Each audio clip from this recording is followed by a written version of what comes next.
Hello, அஸ்ஸலாமு அலைக்கும். Hi friend, எல்லாம் எப்படி இருக்கீங்க? நல்லா இருக்கீங்களா? இன்றைக்கு அரபு நாடுகளில், குறிப்பாக நம்ம இருக்கிற குவைத்தில் இன்றைக்கு ஈத் பெருநாள், அதாவது பக்ரீத் பெருநாளை நல்லபடியாக கொண்டாடியாச்சு. அல்ஹம்துலில்லாஹ். பக்ரீத் பெருநாள் என்ன அப்படின்னா, அதை பற்றின விளக்கத்தை தான் இந்த வீடியோவில் நம்ம பார்க்க போகிறோம். இது 5000 வருடங்களுக்கு முன்பாக நடந்த ஒரு செயலை நினைவு கூர்ந்து அதன் அடிப்படையில் அதே போல நாமும் செய்து வருவோம் என்கின்ற அடிப்படையில் நடக்கும் பெருநாளே இது. அதாவது இப்ராஹிம் நபி என்ற ஒரு நபி, அவருக்கு இறைவன் கொடுத்த சோதனையில் அவர் வெற்றி பெற்ற பின் ஏற்பட்ட விளைவே இது. அவர் செய்த அந்த விஷயத்தை நினைவு கூறும் விதமாகவே இது செயல்படுகிறது. அந்த சோதனை எப்படி நடந்தது என்று பிறகு விவரிக்கின்றேன். இதில் உள்ள முக்கிய கடமைகள் என்னவென்றால், சவுதி அரேபியாவில் உள்ள மெக்கா என்ற இடத்தில் உள்ள காபா பள்ளிவாசலுக்கு ஹஜ்ஜு பயணமாக செல்ல வேண்டும். ஹஜ்ஜு பயணம் ஏற்பாடு செய்து அதற்கு செல்ல வேண்டும். இது வசதி உள்ளவர் மேல் கடமையாக உள்ளது. வசதி இல்லாதவர்கள் தங்கள் ஊரிலேயே சிறப்பு தொழுகை தொழுது கொண்டு அதன் பின் உள்ள மற்ற வேலைகள்லாம் செய்யலாம். குறிப்பாக இந்த தொழுகை திடல் என்ற மைதானத்தில் தொழுக வேண்டும். அப்படி திடல் என்ற மைதானம் இல்லை என்றால், அல்லது அதற்கான வசதி இல்லை என்றால், பள்ளிவாசல்களையும் தொழுது கொள்ளலாம். இப்போ நாம் குவைத்தில் நாம் இருக்கிற இடத்துல பள்ளிவாசலில் தொழுதாச்சு. ஆனால் அதன் பிறகு நாம் தமிழ் மக்கள் தொழும் இடத்திற்கு சென்றோம். அதை பற்றிய விளக்கம் இப்பொழுது பார்ப்போம். ஹாய் ஃப்ரெண்ட்ஸ், நாம் இந்த இடத்துக்கு சேர்வதற்குள்ள அங்கே தொழுகை முடிந்து விட்டது. காலையில் 6 மணிக்கு தொழுகைன்னு சொல்லியிருந்தாங்க. 6 மணிக்கெல்லாம் இங்கே தொழுகை முடிஞ்சிடுச்சு. அதுக்கப்புறம் பயான், வழக்கமாக நடக்கும் பயான் நடந்து கொண்டிருக்கிறது. அவன் செலுத்தி விடுவான். சில சந்தர்ப்பங்களில் கோபத்தில் தன்னை போன்ற பிற சக மனிதரின் மீதும் கூட சிறப்பு தொழுகை அது முடிச்சதுக்கப்புறம் குர்பான் கொடுக்குவாங்க. குர்பான் சொன்னா ஆடு, மாடு, ஒட்டகம். இதை அதை அந்த கறியை மக்களுக்கு தாங்களும் சாப்பிட்டு மக்களுக்கும் விநியோகம் செய்வாங்க. செஞ்சு அன்றைக்கு சாப்பிடுவாங்க. மீதி இருக்கிறத எடுத்து வச்சு மறுநாள் சமைச்சு சாப்பிட்டுக்குவாங்க. பொதுவாக இஸ்லாத்துல ஒரு பண்டிகை என்ற 2 பண்டிகை தான் முக்கியமான பண்டிகை. அதாவது ஹஜ்ஜு பெருநாள் என்றும் ரம்ஜான் பண்டிகை. இது ரெண்டும் இஸ்லாத்துடைய முக்கிய பண்டிகை. 2 பண்டிகை தான் பெரு பண்டிகை. மற்ற இதெல்லாம் சும்மா சிம்பிளா நார்மலா இருக்கும். இது எதன் அடிப்படையில் கொடுத்தாங்கன்னா, பிறை அடிப்படையில தான் நடக்கும். பிறைனா நிலவு, அதாவது வளர்புறை தேய்பிறை அப்படின்னு இருக்கும். அந்த வளர்புறை தேய்பிறையில உங்களுக்கு நிலவு தேஞ்சு அமாவாசையாகி அடுத்து பிறை தென்படுதுல முதல் பிறை, அதை வைத்துதான் அன்று ஒரு ஃபர்ஸ்ட் நிலவு ஃபர்ஸ்ட் பிறை தென் பண்ற அன்னைக்கு தான் நமக்கு பெருநாள் ஆரம்பிக்கவும் அல்லது முடிக்கவோ அது போலதான் நடக்கும். அது போல இந்த பிறையை பார்த்து வைத்தானால் அரபு நாடுகள்ல அந்த 5:30 மணி 6 மணி போல பிறை தென்படும் சாயந்தரம். அதுல அரபு நாடுல தென்பட்டுருச்சு. இந்தியாவில் தென்படல அப்படின்னா அது அடுத்த நாள் பார்க்கும்போது தான் தென்படும். அதனால பிறை பார்த்து நோன்பு வைங்க, பிறை பார்த்து நோன்பு விடுங்க, உங்கள் பண்டிகையை கொண்டாடுங்கன்னு சொல்லப்பட்டதுனால எங்கு பிறை தென்படுகிறதோ, எங்கு காண்கிறார்களோ அந்த நாடுகள்ல அதை முதல்ல செஞ்சிடறாங்க. அதை காணாத நாள் அடுத்த நாள் காண்பதுனால மற்ற நாடுகள் அடுத்த நாள் கொண்டாடுற மாதிரி சூழ்நிலை வரும். இவ்வளவுதான் இதனுடைய விஷயம். அதனால இதுல பெரிய குழப்பம் இல்லை. பிறையை பார்த்து எதுவும் செய்யணும் அப்படிங்கறதுனால பிறை பார்த்தவர்கள் முதலில் செய்கிறார்கள், பிறையை அடுத்த நாள் பார்ப்பவர்கள் அடுத்த நாள் செய்கிறார்கள். அது போல இன்னைக்கு கொண்டாடியாச்சு. குவைத்துல அர்தியான்னு சொல்லிட்டு ஒரு இடம் இருக்குது. அங்கதான் இன்டர்நேஷனல் ஸ்டேடியம் ஒன்று இருக்குது, ஜாபர் அல் இன்டர்நேஷனல் ஸ்டேடியம்னு. அந்த ஸ்டேடியம் பக்கத்துல அந்த பள்ளி இருக்கு. இது ஏற்கனவே வேற ஒரு இடத்துல இருந்தது. அதாவது இங்க எந்தெந்த மொழி பேசுறாங்களோ அந்தந்த மொழிக்காரங்களுக்கு அவங்க கோரிக்கை வச்சு, எங்க மொழியில் உள்ளவங்களுக்காக நாங்க தமிழ்ல இப்ப தமிழ் மொழினா தமிழ்ல விஷயங்கள் பேசுறதுக்கு, தமிழ் மக்களுக்கு அரபியில பேசும்போது அரபி ஃபுல்லா விளங்காது, புரியாது. அதாவது இப்ப அரபி பள்ளிவாசல்ல அரபில எல்லாம் சொல்லும்போது புரியாதனால சில விஷயங்கள் அவங்களுக்கு சென்றடையாது. அதனால தமிழ் மக்கள் அதிகமா இருக்கிற இடையா அல்லது தமிழ் மக்கள் கூடுற மாதிரி ஒரு இடம் வேணும்னு சொல்லிட்டு இங்க உள்ள கவர்மெண்ட் நிர்வாகத்திட்ட பேசி ஒரு சில இடத்துல பெரிய பள்ளியாக கிடைக்கும், ஒரு சில இடத்துல சிறிய பள்ளிகள் ஒதுக்கி கொடுப்பாங்க. அதுல நம்ம தமிழ் மக்கள் அவங்களே நிர்வகிச்சுக்கிட்டு அவங்களே அதுல தொழுகை வச்சு இந்த மாதிரி பயான்கள் பேச்சு இதெல்லாம் நடக்கும். அது போல இப்ப அர்தியான்னு சொல்லிட்டு ஒரு இடத்துல ஒரு சின்ன பள்ளி, அதுல கேட்டுக்குன்னு சொல்லிட்டு அமைப்பு மூலியமா ஒரு தொழுகை நடந்துச்சு. அங்க போலாம்னு சொல்லியிருந்தோம். அது போல இன்னும் ஒரு சில அமைப்புகள் மூலியமாக வேற வேற இடத்துல நடக்கும். தௌஹீத் பள்ளிவாசல் தௌஹீத் நடக்கும். அது இல்லாம ஐடிசின்னு சொல்லிட்டு இன்னொரு இது இருக்கு குவைத்துல. அது மாதிரி ஒவ்வொரு அமைப்புக்கும் ஒரு 3-4 இடத்துங்கள்ல அவங்கவுங்க பள்ளி வச்சு அங்க வந்து பிரசங்கம் நடத்துவாங்க. அப்படி நடத்துற ஒரு இதுல போய் நம்ம மக்கள் கூடி அங்க கலந்துக்கிட்டு நம்ம மக்களோட பேசி கலந்து வருவாங்க. இங்கே தொழுகை பயனெல்லாம் முடிஞ்சதுக்கப்புறம் ஸ்வீட் கொடுத்தாங்க. ஜிலேபி, ஜாங்கிரி அண்டு லட்டு இது கொடுத்தாங்க. அதுக்கப்புறம் டீயும் வச்சுருந்தாங்க. மக்கள் எல்லாம் தொழுது முடிச்சுட்டு அவங்கவுங்க சொந்தங்களை வந்து பார்த்து பேசி கட்டுத்தழுவி தங்களுடைய நலங்களை விசாரித்து வாழ்த்துக்கள் சொல்லி மகிழ்ந்தார்கள். அதற்கப்புறம் சிறிது நேரம் பேசிவிட்டு அவர்கள் இல்லத்திற்கு செல்வார்கள். இங்கு பெண்களுக்கும் தனி தொழுகைக்கான இடவசதி செய்யப்பட்டிருந்தது. பொதுவாக அரபு நாடுகளில் பள்ளிவாசல்களில் பெண்களுக்கு தனியாக தொழுகைக்கான இடம் ஒதுக்கி வைத்திருப்பார்கள்.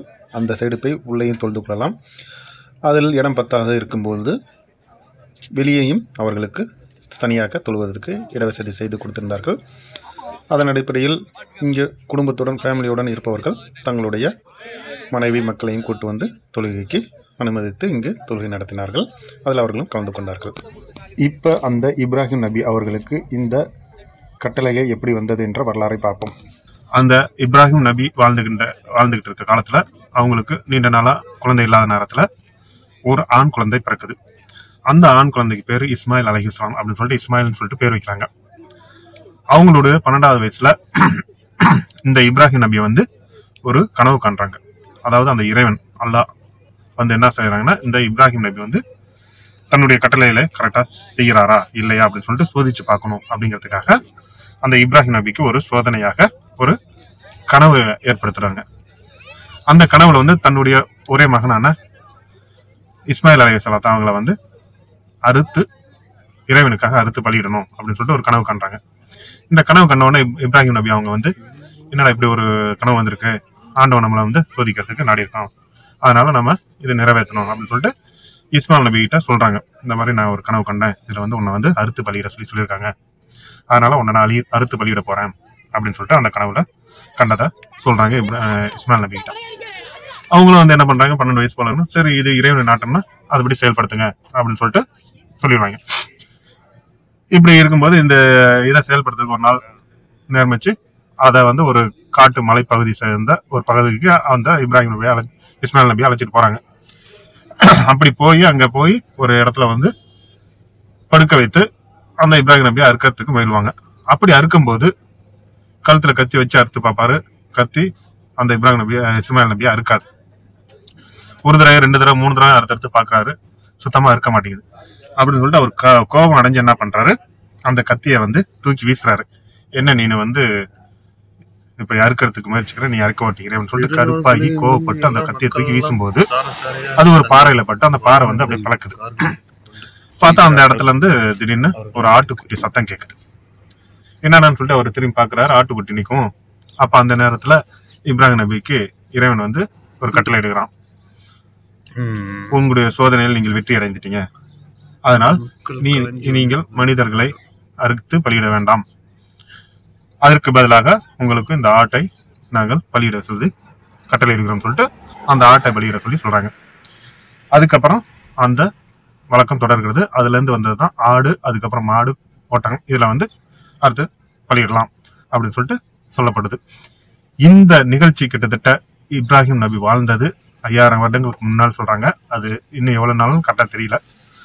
அப்ப ஏற்படுத்தப்பட்ட அந்த வித வருஷத்துக்கு ஒரு முறை அப்படியே செஞ்சுக்கிட்டே வந்தாங்க. இது காலப்போக்கில் அப்புறம் முஸ்லீம் இஸ்லாத்தின் வழிபடி இதை செஞ்சுக்கிட்டே இருக்காங்க. யூதர்கள் கிறிஸ்தவர்கள் இதெல்லாம் செய்யல விட்டுட்டாங்க.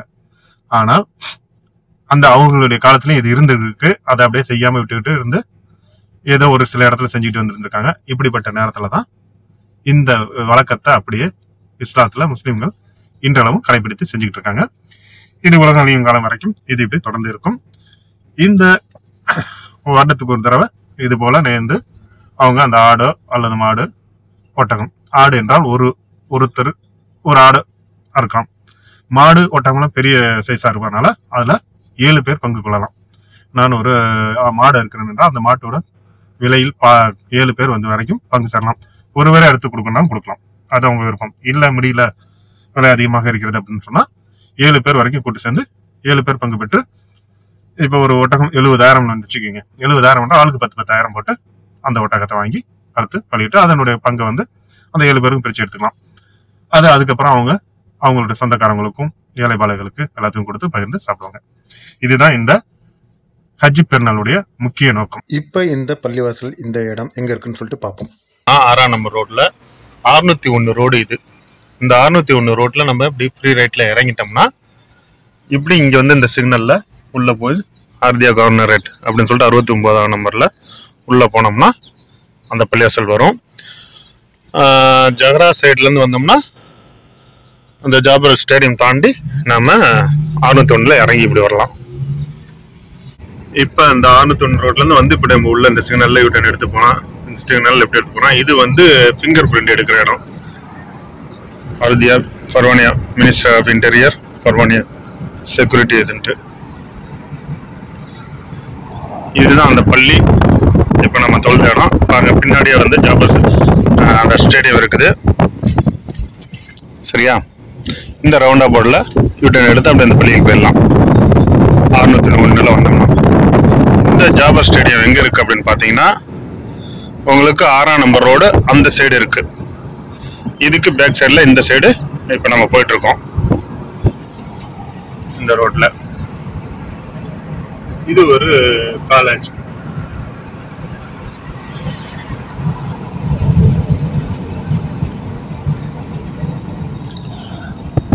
இதுதான் பாத்தீங்கன்னா உங்களுக்கு ஜாபர் அல் அஹ்மது இன்டர்நேஷனல் ஸ்டேடியம் போட்டிருக்கா.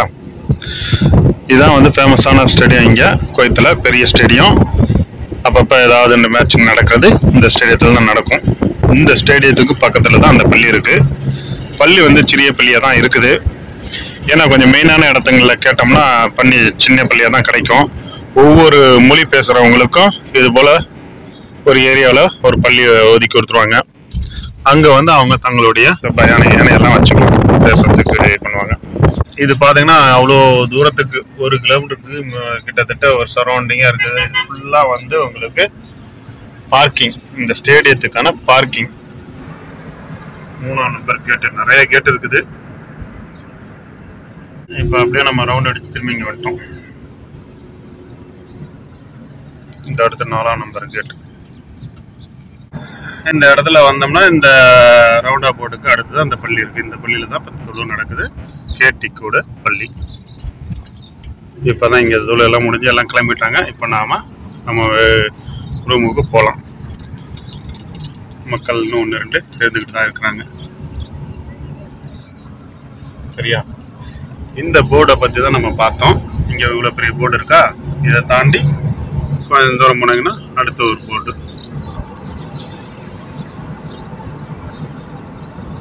பாருங்க, அடுத்த ஒரு போர்டு. இப்போ நம்ம 6th ரோட்ல ஏற போறோம். அப்படியே ஃப்ரீ ரைட்ல அப்படி போய் இந்த ரோட்ல போகும்போது 601 ரோடு இது. இதை கொஞ்சம் தூரம் போயிட்டு இருந்தோம்னா அடுத்து 6th ரிங் ரோடு வரும். அது ஸ்டேடியம் பக்கத்துல தான் இது.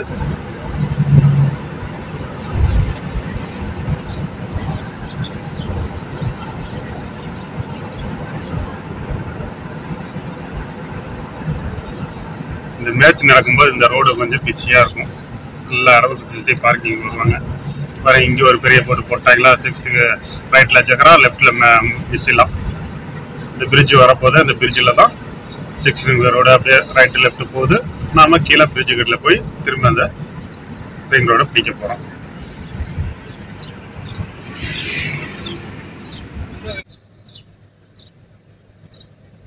இந்த ஜலீபல் ஸ்வேக் அப்படின்னு போட்டுருக்குங்களே, இந்த ஏரியாக்குள்ள நிறைய இந்த பங்களாதேஷ்காரங்க, இதில் கொஞ்சம் நிறைய அக்கமடேஷன் நிறைய பேருக்கு இருக்கு. கம்பெனியோட அக்கமடேஷன் அது இதெல்லாம் கொஞ்சம் கச்சன்னு இருக்கும். இந்த நேரமும் மக்கள் கூட்டம் பெருங்கூட்டமாக இருக்கும். இந்த ஏரியா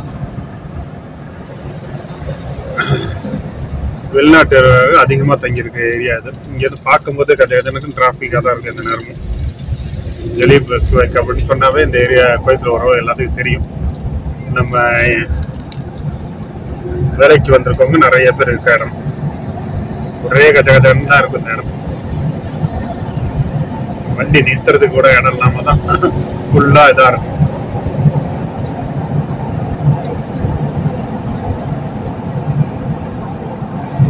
சரி, ஓகே. இப்ப நம்ம 6ஆம் நம்பர் ரோட்டை டச் பண்ணிட்டோம்.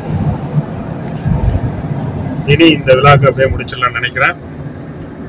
ஓகே ஃப்ரெண்ட்ஸ், நாம இந்த வீடியோ பிடிச்சிருந்தா லைக் பண்ணுங்க, ஷேர் பண்ணுங்க, கமெண்ட் பண்ணுங்க. நாம அடுத்த ஒரு இன்ட்ரெஸ்டிங்கான வீடியோவில் மீட் பண்ணுவோம். தேங்க்ஸ் ஃபார் வாட்சிங். பாய். அஸ்ஸலாமு அலைக்கும்.